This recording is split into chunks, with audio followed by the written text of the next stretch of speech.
What's going on here? Mom passed away from an illness, didn't she? The diagnosis was clear. Yes, she did. There's no doubt that Mom was sick. Then why are the police here?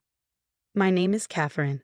I'm a 36-year-old housewife, primarily focused on homemaking and taking care of my children. I also work part-time 3 days a week. My husband, Albert, is a school teacher. He's strict when it comes to disciplining our children, but he's a wonderful father who cherishes our family. We have 2 kids, a 5-year-old daughter and a 3-year-old son. At their ages, they need a lot of attention, so every day is hectic. Thankfully, I have a strong ally in this parenting journey, my mother-in-law. She lives nearby and is always there for us, actively helping with the kids, which is a huge relief. Since my own parents live far away, I rely heavily on her. She's always welcomed me with a warm smile, and I adore her for that. However, our harmonious relationship changed when my father-in-law retired at 65. He had always been dedicated to his work, but now that he was home all the time, he seemed lost without his job. To be honest, I didn't know him well. Unlike my mother-in-law, he was quiet and mostly kept to himself, often absorbed in reading the newspaper.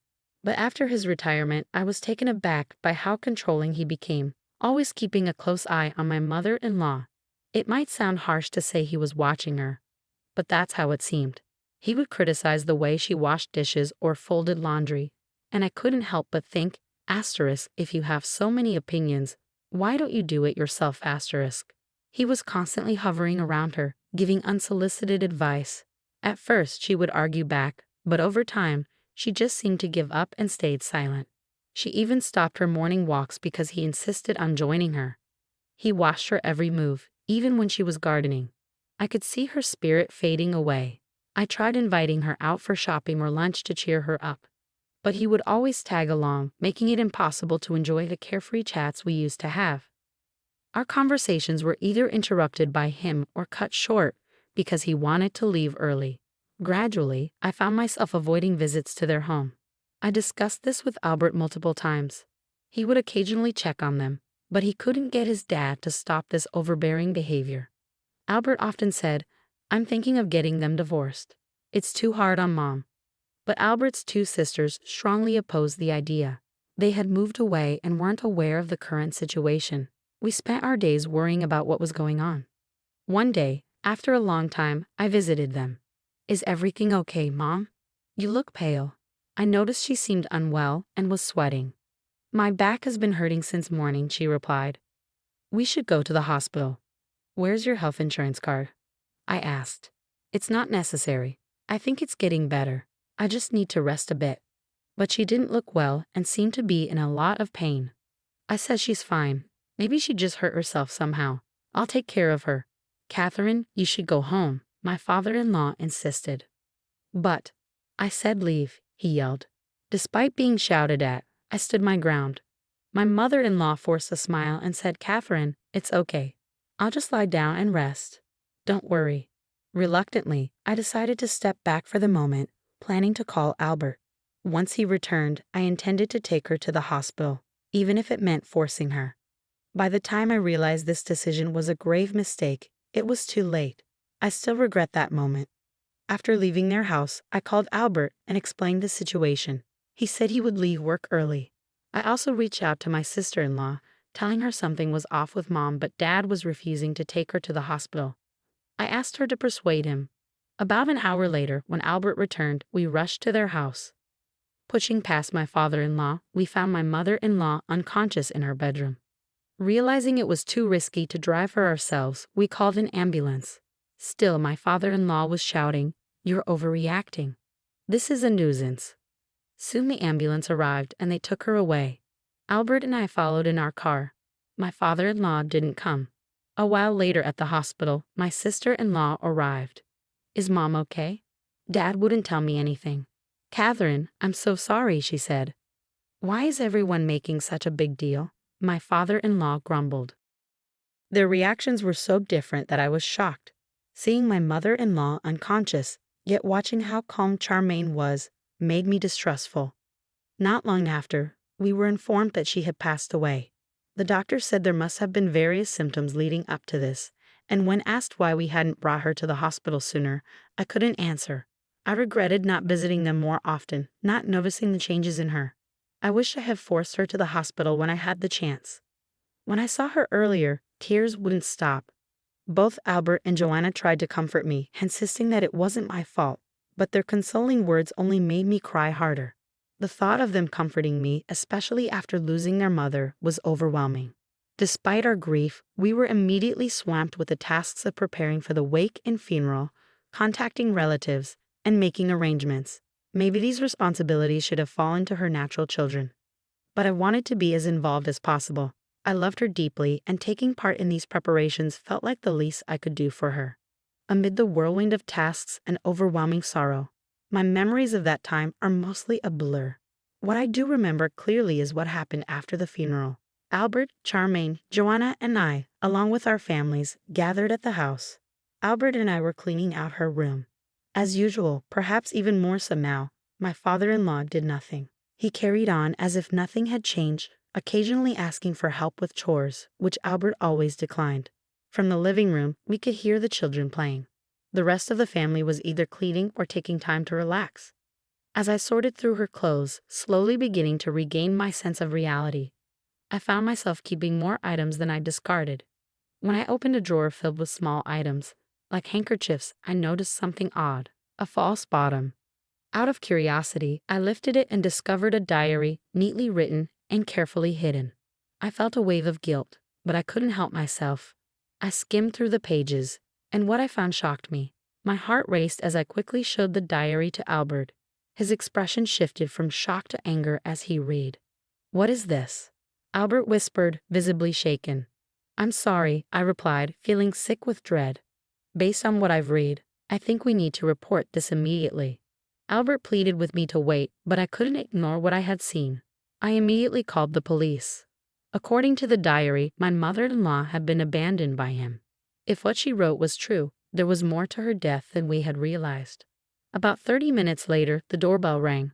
While the rest of the family rested, unaware of what was coming, several police officers entered the house. I handed one of them the diary. After skimming through its contents, the officer nodded grimly and signaled for his team to proceed further into the house. "What's going on?" "Hey, stop it!" my father-in-law shouted as both he and Charmaine were suddenly surrounded by officers. Joanna and her husband stood frozen, watching in disbelief. Albert and I quickly moved the children to another room. "What happened?" Joanna asked, her voice shaking with confusion and fear. One of the officers approached Charmaine. "We'd like to discuss the circumstances of your mother's passing. You're Charmaine, correct?" "What's this about?" Charmaine asked, her voice defensive. "Mom died of an illness. We have the diagnosis. This is insane." "Yes," the officer replied. "Your mother was definitely sick. But if she had gone to the hospital, she wouldn't have lost her life." Joanna and her husband exchanged horrified glances, struggling to process what they were hearing. When I found my mother-in-law's diary, I never imagined it would hold such heartbreaking revelations. She wrote about her constant pain and how she couldn't even afford to go to the hospital. In other entries, she mentioned how Charmaine wished she would disappear. The diary documented daily verbal abuse from my father-in-law, as well as the cruel demands from Charmaine. Apparently, Charmaine would call her almost every day, begging for money, and when my mother-in-law refused, she was met with harsh, demeaning words. Worse still, it was written that they all knew my mother-in-law was wealthy, and they deliberately kept her from going to the hospital so they could inherit her money sooner. She had every right to live. I choked out, unable to hold back my tears. She didn't need to die. My father-in-law turned pale, while Charmaine remained indifferent. "Well, what could I do?" Charmaine said coldly. "My husband earns a meager salary, and I need money for socializing with my mom friends for my child's kindergarten. Just the other day, they were flaunting their new designer bags. If I don't have the same, they'll exclude me. Dad used to give me an allowance, but since he retired, he said he's broke. Mom told me to stay away from those friends. But if you're not on my side, it's no problem if you're gone." Charmaine's selfish reasoning made Albert and Joanna clench their fists in anger. Albert, trying to remain calm, gently squeezed my hand. I looked over and saw Joanna being comforted by her husband. "You too have someone to protect you," Charmaine sneered. But my husband, with his low salary, doesn't stand up for me. I'm just unlucky." Her husband quickly looked away, clearly not wanting to defend her. Albert responded, his voice steady but stern. "I also earn a low salary, and that's why Catherine works part-time to help out. She does more than her share, and I want to make her happier. What are you doing for your family?" Charmaine bit her lip in frustration. "Dad, you've always spoiled her," Albert continued. "Why did you abandon Mom?" "She was cheating on me," my father-in-law blurted out.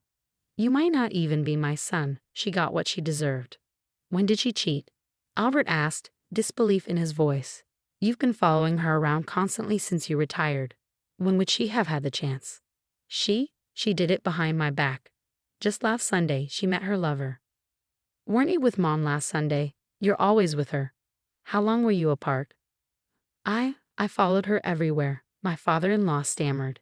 "Even when she said she was going shopping." He began to panic, his mind racing. "We were never apart. I was always watching her." "Then who told you about Mom's affair?" Albert asked. "It was Charmaine." All eyes turned to Charmaine. "You lied?" Albert said, his voice full of disbelief. "Well, it's funny," Charmaine admitted with a shrug. "I told Dad that Mom was cheating so he'd quit his job and stalk her. I didn't think it would go this far. What have I done?" As my father-in-law's face turned ashen, he collapsed in tears. "I've always doubted her. I've said terrible things. She told me she felt sick last week and wanted to go to the hospital, but I didn't give her the money. I believed Charmaine when she said Mom was faking it to meet her boyfriend." His voice trailed off, weak and broken. A police officer gently pulled him to his feet. "No matter how much you regret or cry, your wife won't come back. We'll continue this at the station." The police escorted both my sobbing father-in-law and the sullen Charmaine out of the house. Later, when Albert and I visited the police station for questioning, we learned the full extent of Charmaine's situation. She was in deep financial trouble, drowning in debt from trying to keep up appearances in her flashy social circle. Despite her husband's objections, she had insisted on sending their child to a prestigious kindergarten. And to fit in with the wealthy parents, she indulged in luxury lunches and designer brands. When her father could no longer support her, and her mother refused to help, Charmaine became desperate. She started feeding lies to her father, hoping to accelerate her inheritance. Her selfish actions only worsened her mother's health, and in the end she caused a tragedy. In her diary, my mother-in-law had written heartfelt messages to Charmaine. "Don't be swayed by others. Understand what truly matters. I hope you realize what's essential and live a happy life." These were words she had never been able to say to her face, and yet even seeing this didn't change Charmaine's heart. She remained in police custody for some time. My father-in-law, consumed by grief, was likely to receive probation, but he would still carry the burden of a criminal record. Even though they can no longer meet, I hope he reflects on his actions. In the end, Charmaine and her husband decided to divorce, with her husband gaining custody of their child. It wasn't until her child was taken away that Charmaine finally broke down in tears, realizing the gravity of her actions only after losing what mattered most. She said to cry every day, desperate to see her child again. Albert and Joanna were devastated as their family crumbled around them. With both their father and Charmaine now bearing criminal records, the impact of the diary's revelations shattered what little remained of their once close-knit family. Was the diary written by my mother-in-law to reveal the truth one day? Or had she planned to serve divorce papers to her husband and seek compensation? We may never know her full intentions, but I feel a sense of relief now that the truth is out. I miss my mother-in-law dearly, but the time I spent with her was genuine. I will always carry that with me as I move forward. And if my son ever marries and brings home a daughter-in-law, I hope to be as kind and loving to her as my mother-in-law was to me.